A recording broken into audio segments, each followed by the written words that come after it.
네, 안녕하십니까. 저대양 양수입니다. 오늘이 6월 11일 월요일, 지금 현재 시각 오후 4시 30분 접어들겠습니다. 자, 분위기가 갑자기 더 썰렁해졌죠. 사실 이제 금리 인상 문제가 또다시 더 강하게 악재로 부각되는 수순이 나왔다는 건데, 처음 그 얘기가 나왔을 때는 미국 날짜로 사실은 지난주 목요일 날이었고요. 우리 증시는 금요일 날 그 악재에 노출된 바 있습니다. 하지만 금요일 날은 나름대로 그것을 극복을 하는, 극복까지는 아니지만 어느 정도는 소화를 해내가는 하방 경직성을 보였습니다만은 오늘은 아니죠. 장중 내내 1% 넘게. 그래도 후반으로 낙폭 약간 줄여서 0.83% 정도 현재 낙폭으로 일단은 선방을 하긴 했지만 전반적인 분위기는 그렇게 썩 좋지가 못합니다. 외국인 기관들 매도도 상당히 많이 쏟아지는 그런 모습까지 나타났단 말이죠. 그게 약간 신경 쓰입니다. 자, 그동안 미국 연준 위원 중 아주 강성 비둘기파 완화론자였던 제임스 블로드라고 하는 사람, 세인트 루이스 연준 총재입니다. 자, 이 사람이 갑작스럽게 그동안에 강성 비둘기파였던 그가 어, 매파적인 발언을 했죠. 2023년도가 아니고 2022년도 내년입니다. 2022년도 말 정도에 금리를 인상할 수 있다라고 그렇게 언급을 했어요. 이 사람 입에서 그 얘기가 나올 줄은 어떤 누구도 몰랐다는 거죠. 이 바람에 미국 증시가 휘청됐고요. 뭐 채권 시장도 크게 요동치고 뭐 그런 식으로 해서 미국 증시가 상당한 금융시장 전체가 충격에 휩싸이는 그런 분위기가 만들어졌으니 자 우리 증시도 그의 영향을 안 받을 수가 없죠. 그나마 우리 증시는 이런 정도로 선방을 했다고 할 수가 있습니다. 0.83%는 그렇게 큰 정도 수준까지는 아니죠. 가까운 일본 증시 니케이 지수는 우리보다 안전한 시장입니다. 그럼에도 불구하고 그 악재에 무려 3% 넘게 폭락을 했단 말이죠. 그래서 이 문제가 그렇게 간단한 문제가 아닌 것 같습니다. 또 상당히 영향력 있는 제임스 블로드 세인트 루이스 연준 총재가 그 얘기를 했다고 한다면 실제로 미 연준은 내년도 말에 금리를 인상할 소지 금리 인상을 단행할 소지가 상당히 높아 보이기도 합니다.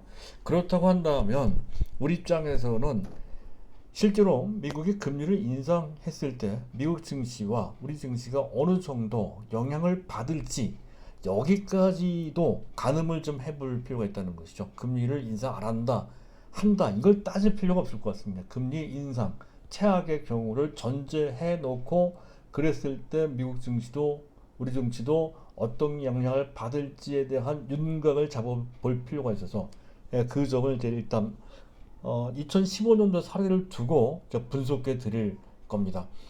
그리고 그 결과를 먼저 살짝 먼저 말씀을 드리면 이럴 것 같아요. 최악의 대폭락으로 연결되지는 않는다는 것이죠. 최악의 경우 우리 종합지수를 놓고 봤을 때는 그 조정 기간은 최악의 경우입니다. 3개월 정도. 즉 그러니까 지금 6월달이니까 한 9월달이나 10월달 정도까지는 지수가 추가적으로 조정을 좀 받는 그런 모양새. 그 조정폭은 그래봐야 아주 심하게 받지는 않을 것 같습니다.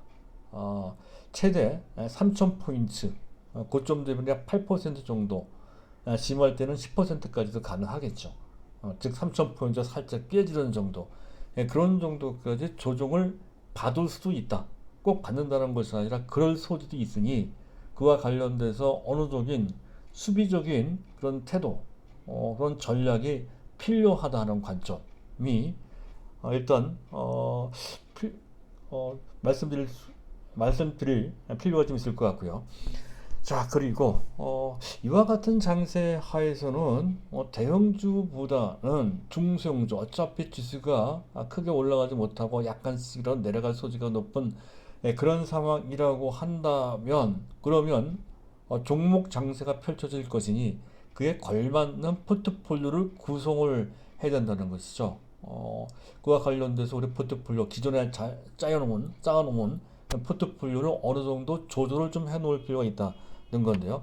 그와 관련된 내용은 지난 주말에도 말씀을 드렸습니다만은 오늘 특별히 한 종목 정도를 더 첨가해서 말씀드릴 건데요. 오늘 특별히 말씀드릴 종목들도 있습니다. 일단 대형주. 그렇다고 해서 대형주가 못 가는 것도 아닐 겁니다. 특별한 어떤 특정 종목에 대해서는 대형주도 괜찮다는 것이죠. 그래서 그 전부터 계속 말씀드렸던 가장 안심하고 투자할 수 있는 종목에 대해서 물론 삼성전자나 또 네이버나 또는 현대차 같은 장기 투자 종목은 별도로 하고요. 그것을 제외한 나머지 종목 중에서 안심하고 투자를 해도 되는 종목이다 해서 강조 들었던 종목이 있죠.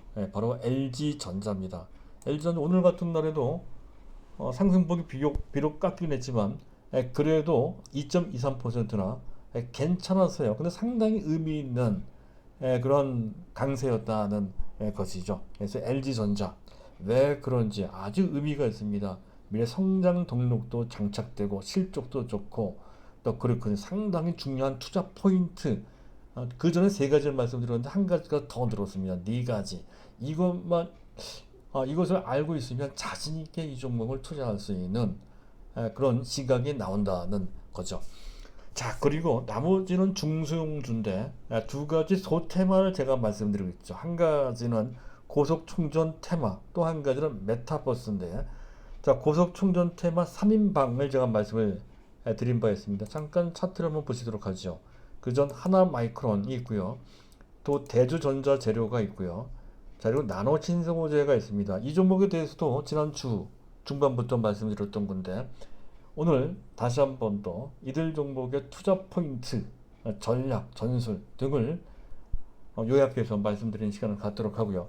그리고 메타버스와 관련된 테마들은 그전 쭉 말씀드렸던 것은 자이언트 스텝입니다. 이미 갖고 계신 분들은 상황에 따라 추가 매수까지 할 수도 있겠습니다만 새로운 종목도 가능할 것 같아요. 어찌됐든 자이언트 스텝 같은 게 절대 팔지 마시고요.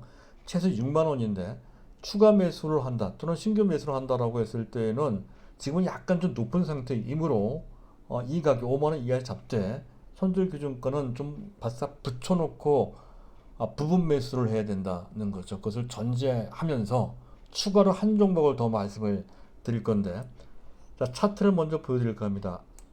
이 알체라라고 하는 종목인데요. 알체라 이 종목입니다. 차트 완성도가 좋죠. 주가 옆으로 쭉 횡보를 하면서 오늘 거래가 약간 실리고 양봉이 나왔습니다. 자, 그런 측면 또 메타버스와 관련된 상당히 중요한 기술을 갖고 있다는 것이죠. 네이버와 또 관련되어 있는 종목이기도 합니다. 그래서 알치라와 관련된 투자 포인트를 말씀을 드릴까 합니다. 자, 일단 그런 내용이 준비가 되는데요. 자, 오늘도 순서에 맞춰서 이제 이슈부터 점검을 좀 해보도록 하겠습니다. 그 전에 지수는 종합지수 차트를 올려놓고 그리고 이제 자막을 올려놓겠습니다. 자, 미국의 제임스 블러드. 자, 이 사람이 그런 얘기를 해서 저는 이제 미국 증시에 그런 조정 분위기가 나온 것을 블러드 쇼크라고 이제 명명하고 싶습니다. 그만큼 이 사람은 그쪽 분야에 상당히 신망이 높았던 아주 강성 비둘기파였던 건데요. 그 사람이 사실 시장에 배반을 한 측면도 좀 있는 것 같습니다. 이 사람은 그렇게 얘기를 합니다. 지금 인플레가 너무 빨리 진행이 되기 때문에 매파로 전향하는 것은 너무나도 필요하고 당연하다라고 이제 언급을 하고 있습니다.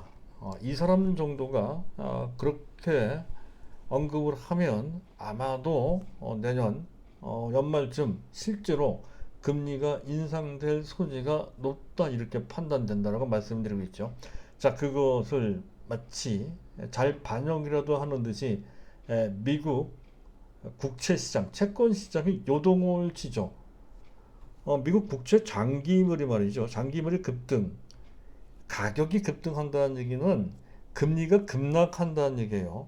원래는 금리가 하락하는 것은 좋은 건데 미국 증시 현재 입장에서 봤을 때 근데 너무 빠르게 1.5%에서 10년물짜리가 1.4078% 정도로 거의 10 베이스 포인트만큼 하루 만에 금리가 빠집니다. 금리가 빠진다는 얘기는 가격이 급등했다는 얘기가 되거든요. 반대로 단기물은 가격이 급락하고 금리가 치솟아 올라갑니다. 0.217에서 0.254%만큼 하루에, 이 정도면 10% 거의 20%죠. 이런 정도로 하루에 그런 식으로 단기물이 급락을 하는 그런 식의 반응이 나왔다는 것은 그만큼 뭔가 불안하기 때문에 그런 것이 그런 것이거든요. 원래 이런 식으로 장기물 금리는 급락하고 단기물 금리는 급등하고 하면서 그 채권의 수익률 편차가 좁혀지는 현상은 일드 커브 플래트닝이라고 해서 경기가 나쁠 때 보통 나오는 현상인데, 이게 갑작스럽게 나온다는 것은 그만큼 현재 그 블러드 쇼크가 컸다는 것을 의미합니다. 그래서 이게 쇼크가 일단은 작지 않다. 그 전에 살짝 뭡니까 성명서에 또는 에즈람 파월 의장이 언급한 그 정도는 충격이 아닌데, 제임스 블러드 이 사람이 얘기한 거는 충격 그 자체, 어느 정도 부정적인 영향을 줄 수 있는 그런 정도의 큰 악재 정도로 일단은 인식은 해야 될 것 같습니다. 자, 그렇고요. 자, 그것과 더불어서 달러 인덱스 92.3 계속 올라가고 있습니다. 반면에 WT 원달러 환율은 1130, 끝에 가서 조금 내려가긴 했네요. 1137원까지 갔다가 1134원 70선 정도로 약간 내려왔습니다. 그나마 요건 좀 다행입니다. 오늘도 지난 주말에 13원이나 올라갔고 오늘 또 추가 급등을 했다면 다소 더 큰 부담으로 우리 시장에 영향을 줬을 텐데, 그래서 그런 정도로 일단 선방을 해서 그나마 조금 낫다라고 할 수 있습니다. 하지만 시장이 당장 좋아질지 여부는 알 수가 없습니다. 일단은 상황은 좀 불리하다, 이런 정도의 개념만 잡아놓고 한번 보자는 거고요. 더군다나 델타 변이 그 바이러스가 또 맹위를 떨친다고 하죠. 요것도 일단 단기적으로는 악재가 될 수가 있습니다. 근데 요거는 나중에 그런 식으로 코로나가 다시 델타 변이 코로나 그런 식으로 확산이 되면 전반적으로 금리라는 문제, 또 확장책, 기조 이런 문제가 그렇게 급하게 당겨지지 않을 수가 있기 때문에 반드시 악재만은 아닙니다. 어쨌든 현재 당장은 델타 변이가 급속도로 확산되고 있다는 것은 지금 현재 분위기에 더해서 당장은 악재로 작용된다는 정도로 같이 인식을 할 필요가 있겠다는 거고요. 자, 시장을 점검을 좀 해보도록 하죠. 이거는 자막을 지워놓고 수급을 좀 보면서 말씀을 드릴까 합니다. 테이블을 보면 이게 외국인과 기관이 합계해서 약 2조 원 정도 순매도를 하고 그 물량 모두를 일반 개인이 받아주는 이 구도, 이것이 코스픽뿐만 아니라 코스닥도 마찬가지고, 또 선물 같은 경우는 외국인도 선물 매도, 현물도 매도하고 선물도 같이 매도하는 그런 식의 포지션, 그리고 기관들은 그 선물을 받아주고 하는 이 포지션은 전형적으로 현재 금년에 외국인들이 팔 때 그들이 보였던 그 태도와 거의 같습니다. 근데 그전 평상적인 그런 그 시장에 그런 평상적인 상황이었다고 한다면 이런 정도의 매물 압박과 분위기에 지수가 폭락을 했을 건데, 그렇지 않다는 것이죠. 현재 외국인과 기관이 합계해서 2조 정도 순매도하는 것은 사실 재작년까지만 하더라도 상상도 못할 정도의 어마어마한 규모였고, 실제 그 당시에 그런 정도의 매물이 나왔다 했을 때나 아마 이 정도의 매물로도 종합지수가 최소한 2% 이상, 현재 전체 포인트로 봤을 때 막 60포인트 이상 대폭락할 수 있었던 상당히 부담되는 큰 규모의 매물이라는 건데, 하지만 작년부터 특히 금년에 확실히 바뀌었다는 것이죠. 현재 보고 계신 화면상에 있는 차트에 여러 개의 화살 표시가 표시되어 있는 것을 보실 수가 있을 겁니다. 그 전에도 말씀드렸듯이 이 화살표가 표시된 바로 그 지점이 외국인과 기관이 동시 합계 2조를 순매도했던 그 시점입니다. 그것이 10번째, 오늘까지 11번째 나왔다는 거죠. 그런데 차트에서 보면 알 수 있듯이 부정적인 영향을 받긴 받았지만 치명적으로 받지는 않았습니다. 무려 금년 들어 오늘까지 11번째 나왔지만 그것 때문에 시장이 크게 망가지지는 않았다는 것을 여실히 알 수 있죠. 그 물량을 모두 일반 개인이 받아줬습니다. 금년 들어 일반 개인들은 오늘까지 53조 원 정도를 순매수를 했다는 것이죠. 바로 이것이 그 전에 우리가 경험했던 그 어떤 경우와 근본적으로 완전히 다른 것 같습니다. 따라서 과거에 외국인 기관들이 초대 규모로 매도했을 때 상황이 나쁘다. 그것 때문에 우리가 무조건 빠져나와야 된다는 그런 인식에서 어느 정도는 벗어나야 될 것 같습니다. 다른 관점으로 해석할 필요도 있는 그런 큰 변화가 바로 이 점에서 우리가 체크가 된다는 것이죠. 그래서 그런 정도의 매물이 부담되기는 하지만 그것 때문에 치명적으로 잘못되지는 않는다 하는 것을 한 과거에 금년 들어 오늘까지 11번째 초대 규모 한때는 뭐 하루에 4조 정도를 외국인 기관이 순매도한 적도 있었습니다. 그 물량을 받아주면서 현재 이루고 있다는 것이죠. 자, 일단 그래서 이것만 보더라도 우리 시장이 미국 증시가 치명적으로 최악의 구렁통으로 빠져들 정도가 아니라면 우리 시장 나름대로 극복할 수 있는 자생력이 기반이죠. 매수 기반이 그 전에 한 번도 없었던 그런 현상이 우리 시장에 만들어진 것으로 구축된 것으로 그렇게 판단돼서 그나마 이것 때문에 천만다행이다. 그렇게 이제 판단이 됩니다. 그리고 계속해서 베이시스는 마이너스입니다. 현재 외국인 기관 입장에서 봤을 때는 당연히 이거는 약세장이죠. 그래서 선물 해지를 좀 많이 하고 있는 상태고요. 일반 개인들은 그렇지 않은 거죠. 바로 그래서 현재 시장은 이중화되어 있습니다. 선물 시장은 외국인 기관 주도하기에 약세장이고 현물 시장은 일반 개인들 적극 대시하기 때문에 나름 강세장 분위기를 만들고 있어서 그래서 그 이완화가 되는 바람에 베이시스가 계속 마이너스가 되는 약간은 왜곡 현상이 또는 이중화 현상이 나오고 있는 상태다 하는 점까지만 인식을 하시면 될 것 같습니다. 어쨌든 전반적인 분위기가 최악의 구렁통이 뭐 한 10% 이상 대폭락의 폭락으로 가는 상황이면 진짜 말 그대로 약세장에 대해서는 그렇지 않을 경우에는 최악의 경우 한 최대 10% 조정받는 정도 선에서 방어가 되는 상황이 될 것이고 아마 일반적으로 봤을 때 그 정도까지 조정받지도 않고요. 대략적으로 3,150 뭐 그런 정도 선에서 방어선이 구축되고 박스권으로 지지부진하게 횡보 등락하는 장세가 전체 시장 참가자들이 금리라고 하는 부담에 그런 어떤 상황에 익숙해질 때까지 길들여질 때까지 지속된다는 관점으로만 보시면 될 것 같습니다. 일단 그런 정도고요. 그것과 관련된 사례를 한번 보도록 하죠. 2015년도인데 당시 2015년도 미국 금리 인상은 이런 식으로 했습니다. 2009년도부터 양적 완화, 제로금리 만들고 또 대대적인 자산 매입을 단행을 했던 것이 2009년도부터죠. 2009년도부터. 그리고 그 이후에 6년 만에 첫 금리 인상을 2015년도 12월 달 미 연준 FOMC가 있을 때 그때 단행을 한 바 있습니다. 그리고 사실 그때 한꺼번에 갑작스럽게 단행한 것이 아니라 그 이전 약 6개월 전, 정확하게는 5개월 전에 FOMC에서 연내 금리 인상을 할 것이다라고 명백하게 시사한 바 있습니다. 일종의 예방주사를 놓은 거죠. 그랬고요. 그런데 실제로도 이제 2012년 12월 달에 첫 인상을 했습니다. 차트를 보면 그래요. 현재 보고 계신 화면에 지금 오른쪽 위쪽에 있는 차트는 미국의 다우존스 차트입니다. 가운데 파란 색깔로 있는 동그라미 두 개가 있는데요. 먼저 있는 동그라미는 예고했던 기간이고 뒤에 있는 동그라미는 실제 단행했던 그 기간입니다.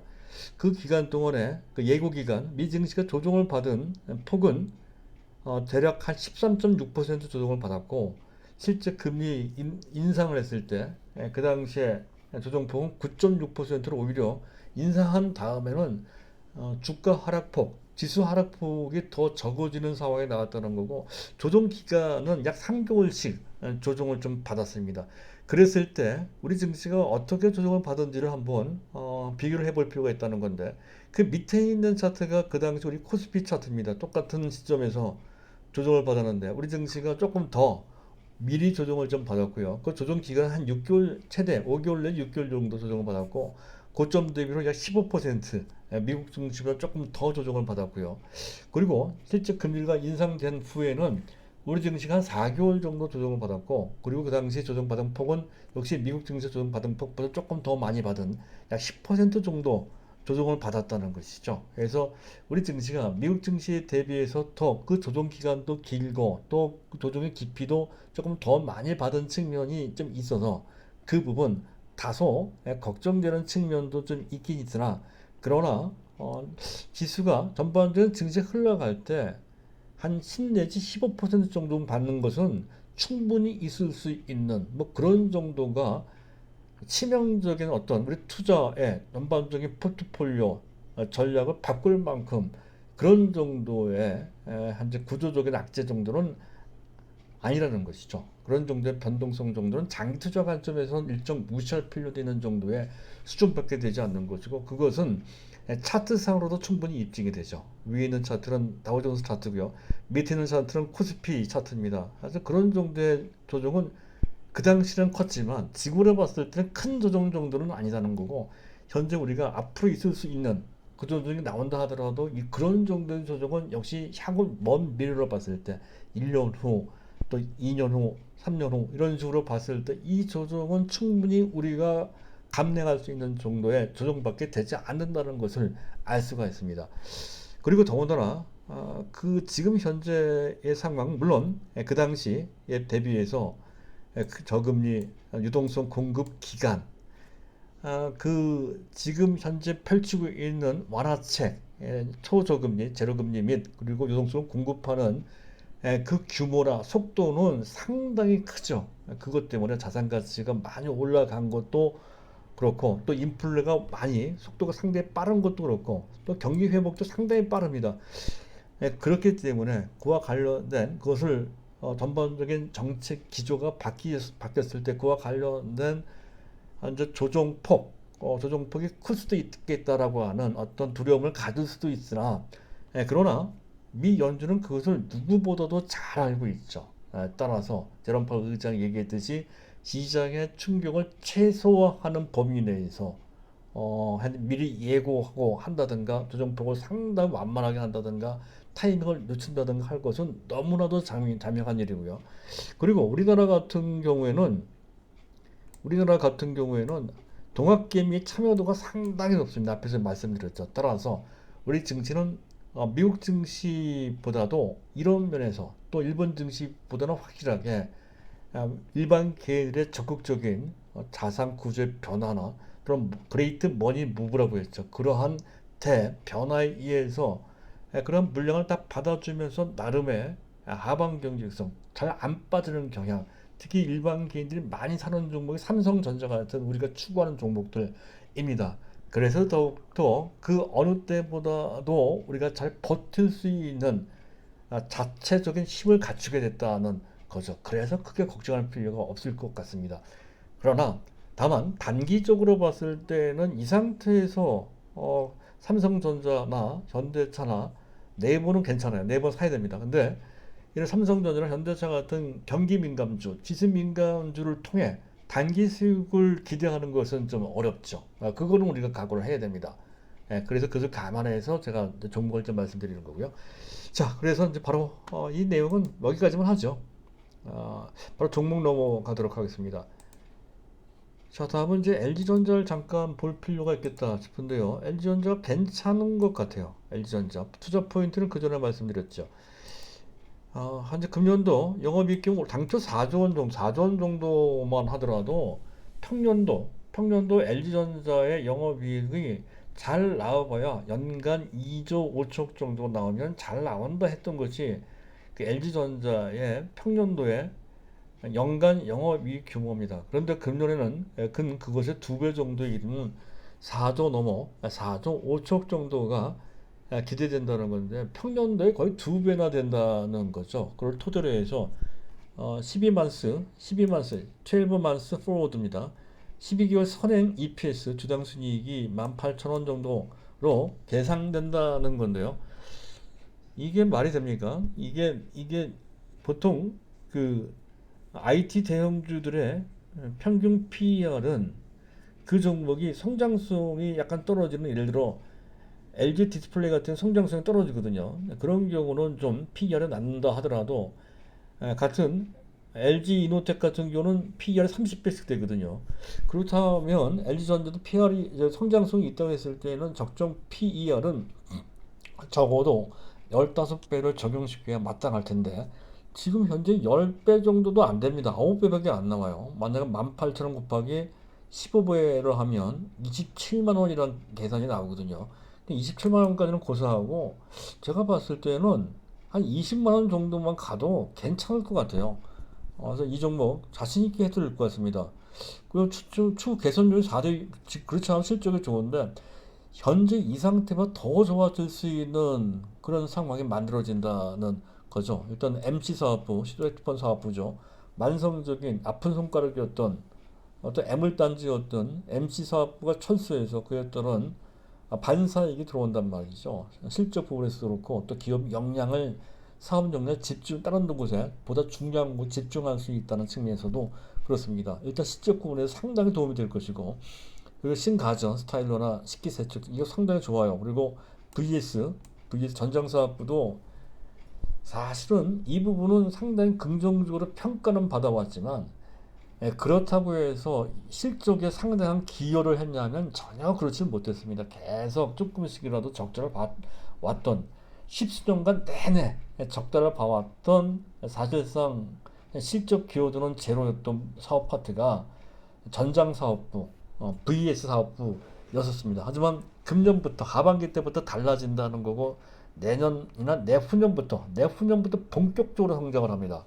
내년부터 많이 좋아지게 하면서 내후년부터 왜냐하면 이미 수주를 70조 원이나 받아놨거든요. 그래서 이렇게 내후년부터 그것이 현재 매출로 집계가 됩니다. 본격적으로 매출로 집계가 된다는 거죠. 이미 70조 원 정도의 수주를 받아놓은 게 있고 하기 때문에 자 그리고 OLED TV도 지금 OLED TV 화면을 만들 수 있는 곳은 전 세계 LG 디스플레이 밖에 없죠. 그리고 그 관련돼서 OLED TV를 현재 LG 전자만 만들고 있습니다. OLED TV가 고급 TV로서 그 전체 시장이 작긴 작았습니다만은 조금씩 대중화되고 있다는 거죠. 대중화되고 있어. 이렇게 되면 연간 단위로 1,000만 대 이상 팔리는 그런 상황이 만들어질 수 있는데 만약 그렇게 되기만 한다면 이걸 통해서도 실적 대박이 나올 수도 있다는 거죠. 그래서 더욱더 실적이 이것 때문이라도 상당히 좋을 것 같습니다. 자 그리고 이 EPS는 15,000원보다 더 올라간다는 거죠. 15,000원 됐을 때 현재 PER은 11배인데 지금 앞서서 얘기했던 것처럼 18,000원 정도까지 수정해서 봐야 된다는 거고 그리고 전장사업 부분도 경쟁력이 세 가지가 있습니다. 이제 모터 기반 지금 모터와 관련된 70년 된 노하우가 있다는 거죠. 이에 따라 파워트레인 쪽에 상당한 현재 그 세계적 수준을 현재 파워트레인과 관련된 모터 기반 파워트레인입니다. 기술력 갖고 있다는 것도 그렇고 조명은 이거는 호주 업체 인수한 게 있었죠. 그래서 LED 조명 쪽으로 상당한 지금 경쟁력을 갖추고 있다는 것이고 인포테인먼트 중에 가장 중요한 것은 디스플레이 구현 기능입니다.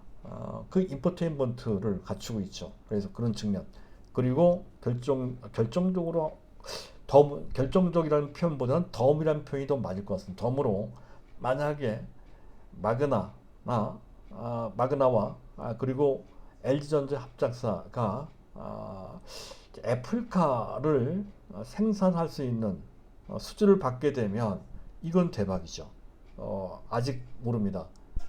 아직 그 공식적으로는 지금 현재 그것은 알 수가 없습니다만 만약 그렇게 된다라고 했을 때에는 상당히 큰 호재로 작동될 소지까지 있단 말이죠. 이거는 뭐 당장 뭐 큰 기대는 할 수 없겠습니다만은 잘하면 거기까지 될 수 있다는 관점에서 덤으로 우리가 좋게 볼 수 있는 내용이 됩니다.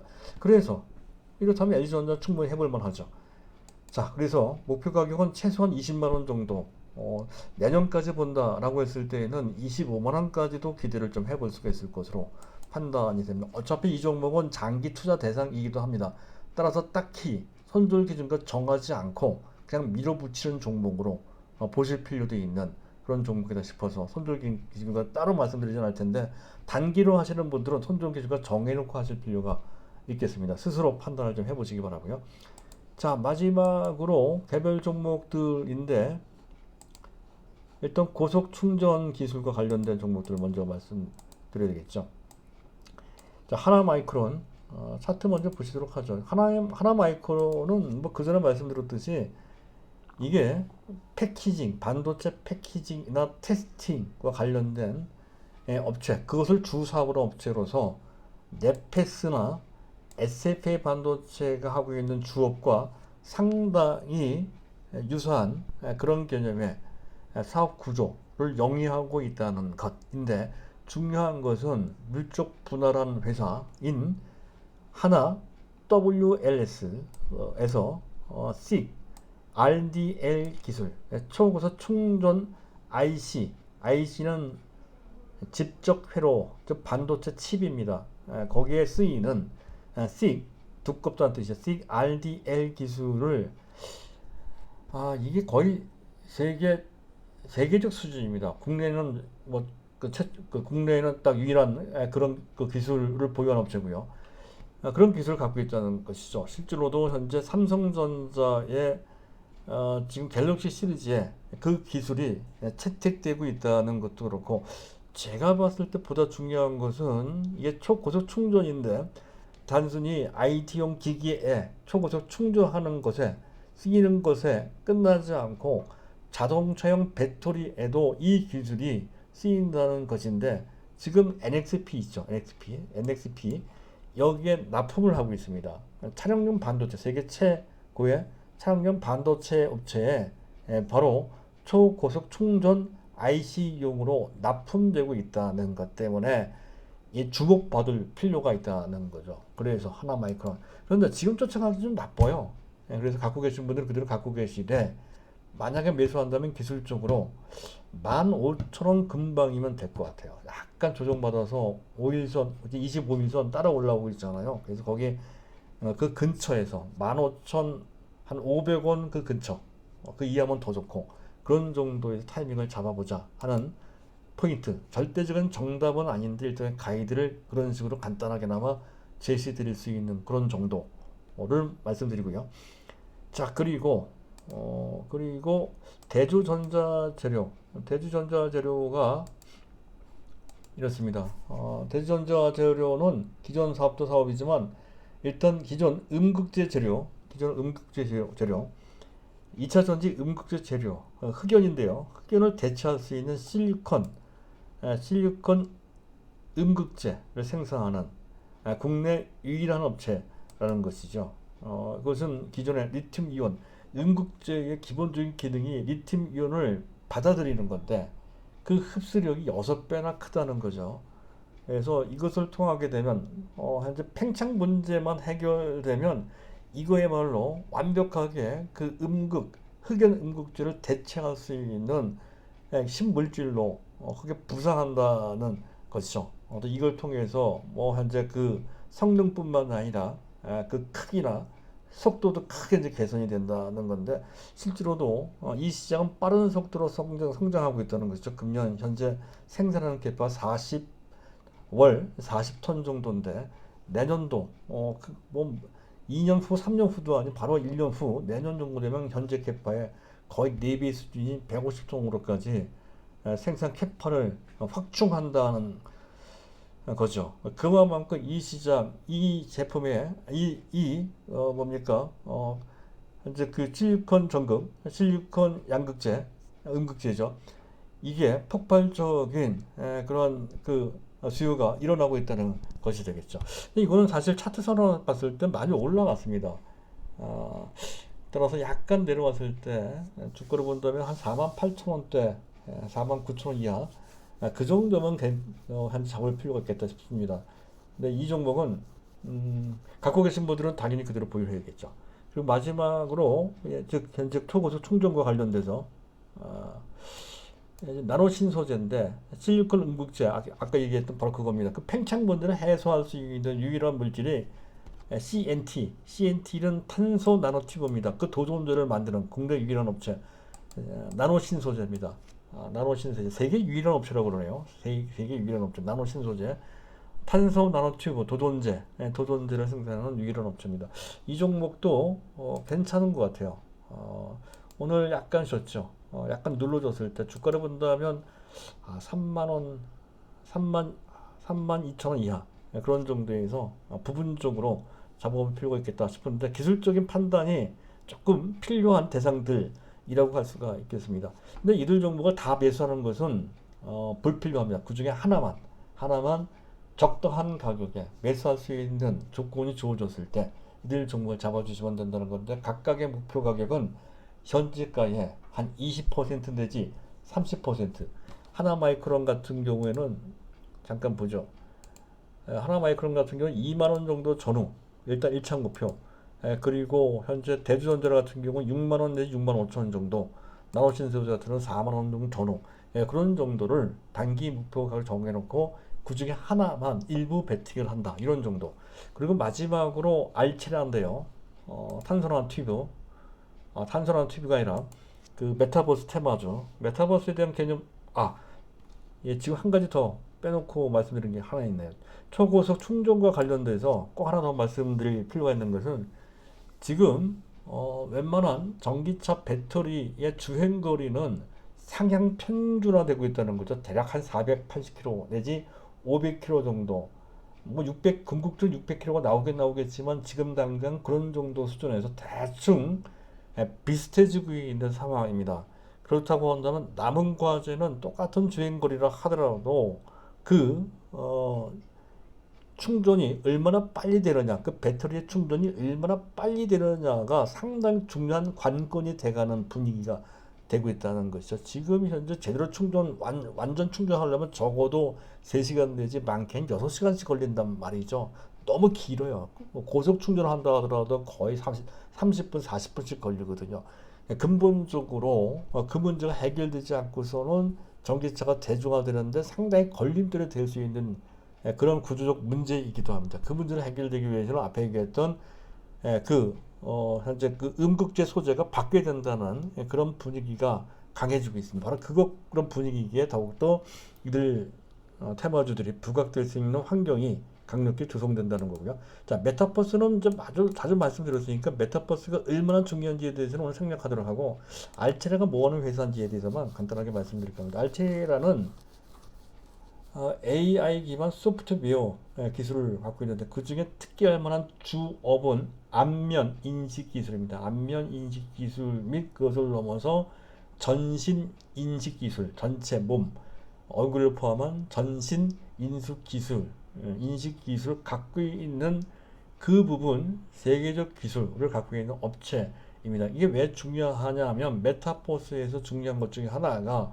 바로 자기 분신 아바타라고 하죠. 아바타. 이 아바타가 가상세계에서 활동하는 것을 메타버스 세계라고 합니다. 그 메타버스 세계에서 자기의 아바타가 활동하기 위해서는 적절한 아바타가 그려져야 되거든요. 그러려면 자기의 얼굴을 인식하고 자기의 전신까지 인식하고 있는 이 기술이 상당히 중요하게 채택될 소지가 높죠. 실제로 지금 현재 네이버에 제페토라고 하는 어플에서 그 아바타를 생성할 때 이렇게 안면 인식을 하고 전신 인식하는 기술을 채택을 해서